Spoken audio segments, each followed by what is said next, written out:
Hey everyone, welcome to another extreme water-cooled system. A lot of people ask us, why don't we do more ITX and compact builds? Well, if you take a look back, we have actually done quite a few, but I'm really glad to be getting back to it because it has been a little while and I've certainly missed it because it's always a lot of fun.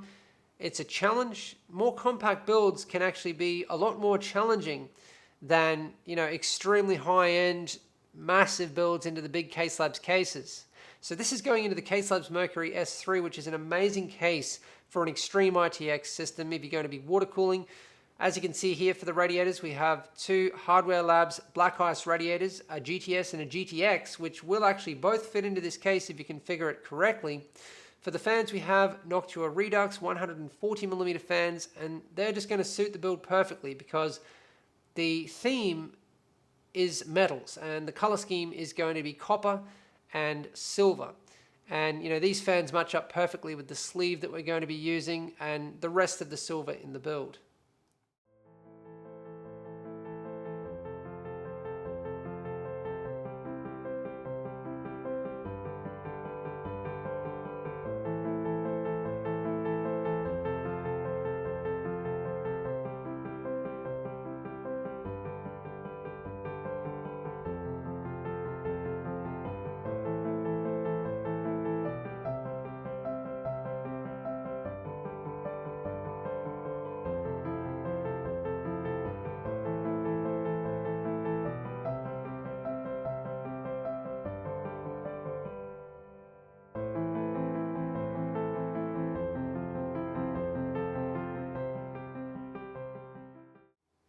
I've installed the radiators and fans. I've also done the fan cable mods, and it's now time to install the pump and reservoir configuration.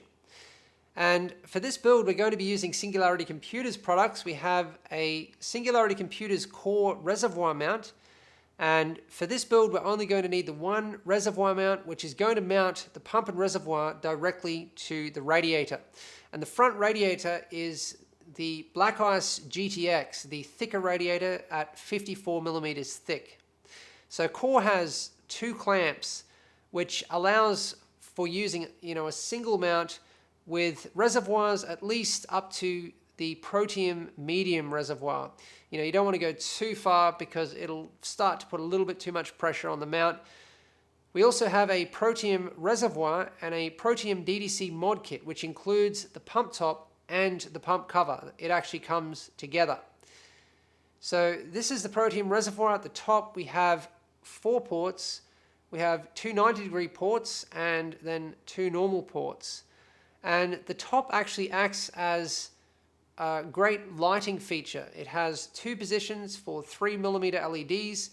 It comes in polished acrylic, frosted acrylic, and acetal. And in frosted acrylic, it really acts as a beautiful light diffuser feature for your build. On the other end of Protium, we have 3 openings, and there is so much more that I could say, but I'm actually going to leave it for a future guide video that I'm going to do on our products, because we have a lot of little details, as you might imagine, that you kind of discover as you go.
Let's take a look at some of the core components. We have the Asus Maximus 8 Impact, which it's a good name for this board because it did make a lot of change. I mean, it attracted enthusiasts for the first time to build high-end, high-performance ITX systems. And when I saw the Impact for the first time, I thought, this is all I need. It does everything almost that a full-sized board will do, and I can now build a compact ITX system with everything that I need. And you know, I really like building ITX systems because, as I've mentioned, smaller, more compact builds can be more of a challenge, but also it usually allows for a bit more of the budget to be put into creativity, modding, because you're not spending so much on hardware. We also have the 6700K, and we have some Corsair Dominator Platinum Special Edition memory. This is the Chrome version, and this was quite hard to come by, but I do have a way of getting it, obviously. This was actually sent to me by the customer, but we have this going into a few different builds currently. We have the monoblock for the Asus Maximus 8 Impact from EK, and these monoblocks are amazing, mainly on an ITX board. You know, it's all of that cooling in such a small area. It makes such a huge difference because previously you have, you know, the CPU, the memory, the power delivery components all crammed together, although on the Impact it is a little better with the vertical PCB for power delivery, but still it's a lot of heat being generated in the one small area, and it doesn't have the problems of other ITX boards and previous ITX boards with heat, but still the monoblock definitely makes a huge difference. We have the Intel 750 series 1.2 terabyte SSD, and some of you are going to be wondering why we're using this and not the Samsung 960 Pro, because I haven't actually used this very much in any builds. Well, not at all, and that's because the 960 Pro just competes so well, and it's also an M.2. Well, it's because this motherboard doesn't actually have M.2. I don't know why they did this. It only has U2, and so this is going to be perfect. Also, it fits really nicely with the aesthetics, mainly with the heatsink side of it facing forwards. As you can see, it fits with the silver and copper color scheme, as does the Samsung 3 terabyte hard drive once I removed the sticker. There's a Titan XP going into this build, not the latest version, but still an incredible amount of performance for a little ITX system, and it's going to be a very nice addition, also with an EK water block and nickel backplate.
I've installed the graphics card water block and backplate, and at this point all of the core components are installed, as well as most of the water cooling components. And I've also completed about half of the custom cables, but in particular the custom cables that really need to be done before the loop is installed. In a compact build, this is something that you need to consider, because after the loop is installed it can be very difficult to get your hands in to do some of the custom cables for the fans, you know, maybe the pump and even the lighting. You really need to consider the custom cables, and everything else before the loop goes in when you don't have much space. But you can also see I've done the custom cables for the core components, which is something that I always start early in a build because I like to have many things going so that if I reach a sticking point with the build, if I'm waiting for paint dry time, for example, there is always something to fall back to.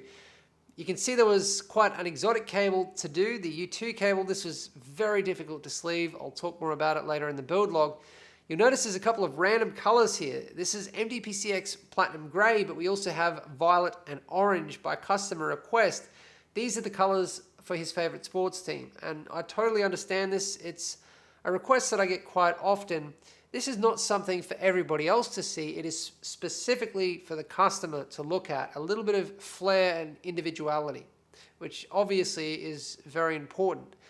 It turns out that, well, at the beginning, this idea was totally random and it was really going to stick out. But now that we have this Corsair Dominator Platinum Special Edition memory, which was only released, well, I think less than a week ago at this point, it's going to tie it in extremely well. We already have Special Edition memory for this build, which already fits really nicely. It's the Chrome version, and obviously it fits in with the theme and the color scheme, metals and copper and silver, but this memory is going to fit even better. And it's just such a stunning idea from Corsair. This special edition memory has been an opportunity for Corsair to get real creative, which is always something that us enthusiasts love to see, something new, different. And now they have different memory to basically fit almost every kind of color scheme and theme. Their special edition memory is truly stunning, and it turns out I actually have all three versions in the workshop right now. So I just couldn't pass up the opportunity to show you.